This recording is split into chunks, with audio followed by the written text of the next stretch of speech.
Така, привет в този най-прекрасен ден, направо наистина. Не мога да ви опиша какво правят бабунките. Направо са цепят от всякъде.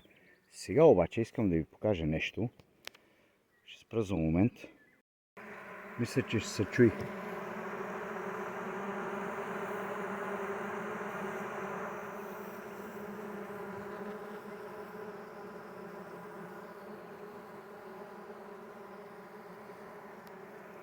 Слушайте хора, направо тук. Да, сложил съм от храна за догфолта. Така, найлона е такъв. Не мога да ви обясня какво бучене пада в втория корпус.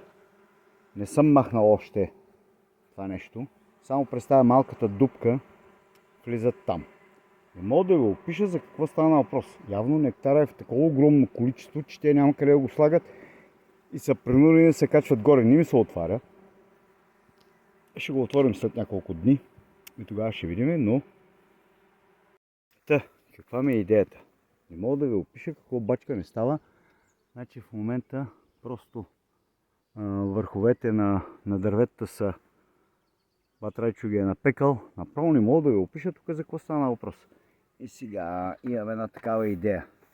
Това прецених, че поне 10 дена няма да го махам. Да видим дали няма да се качат горе и да слагат нектар, в което съм почти сигурен, че в момента качват нектар, защото най-вероятно долу е задръстено и те качват горе. Но те качват през една много малка дупка. Ще ви я покажа накрая. Значи, едната е дупка, където аз съм я отворил и те си отворили две други малки, ама малки. Като ви кажа, те са и такива. А тази, дето аз съм я отворил, примерно е 5 см в междурамие. Отворили си две други дупки. Гризат го това цялото нещо. И сега, идеята ми е такава. Пак е експеримент. Сега, какво да ви кажа, обичам да експериментирам. Сега ще го направим и този път. Не вярвам да загубя някакво количество нектар. Като гледам как носят и какво чудо е тук, не вярвам кой знае какво да загубя. Няма да махна това цялото нещо. Ще ги оставя даже и на акацията, за да видим дали те горе ще качат и дали и майката ще се качи горе. Защото ако майката се качи горе, те отдолу ще заложат маточник самосменен кът за световно. Може и това да се окаже някакъв нов пенис. Не съм сигурен. Зато искам да опитам и този вариант. Не съм пробвал това цялото нещо, но смятам да го опитам. Може и да загубя, може и да спечеля. 50-50. Как да ви обясня? Но аз съм свикнал да рискувам, така че моята натура е такава, така че ще рискувам. Няма да го махна. Няма да махна това с преградата.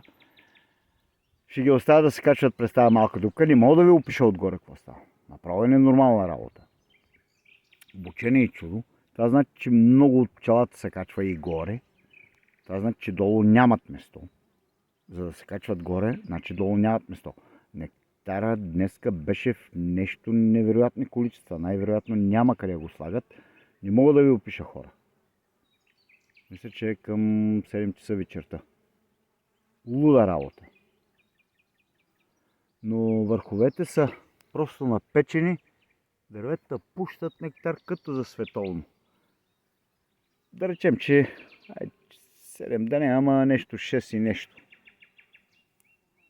След 5:30. При всички положения. Луда работа. Не знам какво става.